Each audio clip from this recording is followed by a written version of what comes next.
English podcast for easy English learning. Could, would, and should finally explained simply. Hey everybody, welcome back to the channel. Today's lesson is going to save your English. Seriously. Because we are finally talking about the 3 words that confuse almost every English learner. Could, would, and should. Now, maybe this has happened to you before. You are speaking English, and suddenly your brain freezes. You think, wait, should I say could? Or would? Or should? Yeah, you are definitely not alone. Honestly, thousands of English learners feel exactly the same way. But today, everything changes. Because I am not teaching this like a boring grammar teacher. No complicated rules. No painful textbook explanations. Thank goodness, right? Today, we are learning this naturally, like real people, with emotions, real situations, real conversations. And trust me, after this episode, these words will finally make sense in your head. So relax, take a deep breath, grab your tea or coffee, and let's jump in. Okay, here is the truth. Most English learners think, I have a grammar problem. But actually, no, you usually have a politeness problem. Yeah, I know that sounds funny, but listen carefully. In English, these 3 words are not only grammar words. They are emotional words. They change your tone, your attitude, your personality. They change how people feel when they listen to you. And honestly, this is one of the biggest secrets to sounding fluent. First magic word. Could. All right, let's start with the first magic word. Could. Now imagine this. You are carrying heavy grocery bags. Your arms are dying. You reach a door. Someone is standing there. What do you say? Most learners say, "Can you open the door?" And honestly, that is okay. Totally normal English. But now listen to this.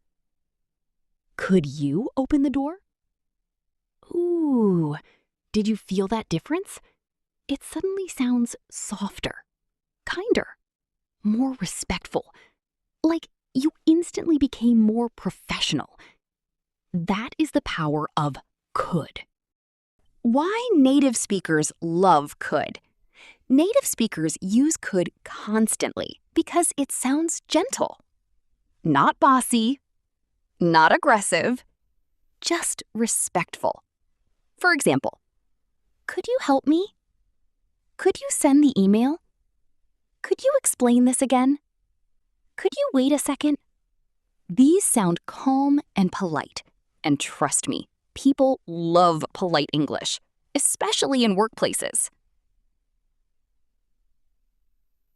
Office situation. Imagine you are in a business meeting. Everybody looks serious.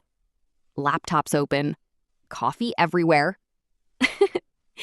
You need your coworker to check a file. You could say, "Read this document." But wow, that sounds super strong, almost scary. Now listen to this instead. Could you read this document, please? Beautiful, professional, respectful. That is workplace English. Second magic word, Would. Okay, now let's move to the second magic word. Would. This word changes your English from direct to elegant. Imagine you walk into a cafe. The waiter smiles at you. Now imagine saying, "I want coffee." That sounds a little too strong, almost like a child demanding candy. Now listen to this. "I would like a coffee." Wow, that sounds smooth, calm, adult, professional. You instantly sound more fluent. Would makes you sound polite. Compare these carefully. "I want water" versus "I would like some water." "I want a meeting" versus "I would like a meeting." "I want to discuss the project" versus "I would like to discuss the project." See the difference? Would softens your desire, and that matters a lot in English culture because polite English creates comfortable conversations. Offering something politely. Now, here is another cool thing. We also use would when offering something. For example, would you like some coffee? Would you like some help? Would you like to join us? These sound warm and friendly, not robotic, not cold, natural.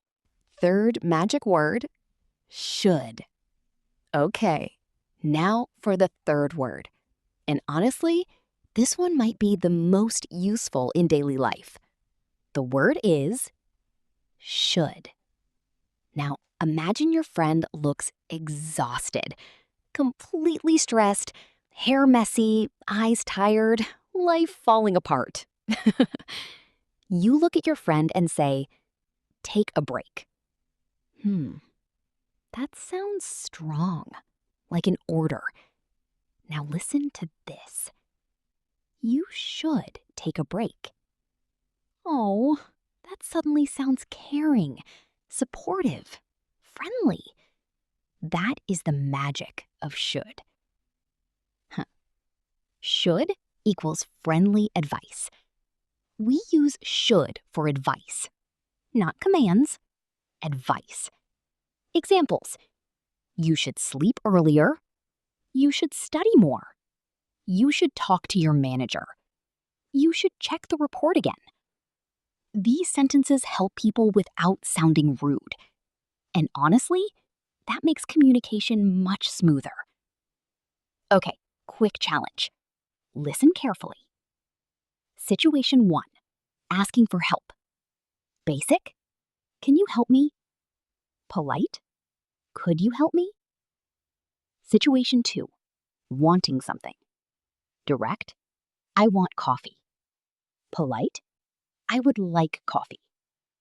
Situation 3, giving advice. Strong, talk to your boss. Gentle, you should talk to your boss. Can you feel the emotional difference? That feeling is the real lesson today, not grammar rules. Feeling. Okay, let's hear all three naturally together. Imagine this office conversation. "Hey, could you send me the presentation later?" "Sure." "Thanks. I would like to discuss the budget tomorrow." "Of course. Also, you should check the sales report again." "Good idea." Wow, that sounds smooth, natural, and professional. That is exactly how fluent people communicate. The biggest secret to fluency. Here is something important. Fluent English is not about using difficult vocabulary. It is not about sounding perfect.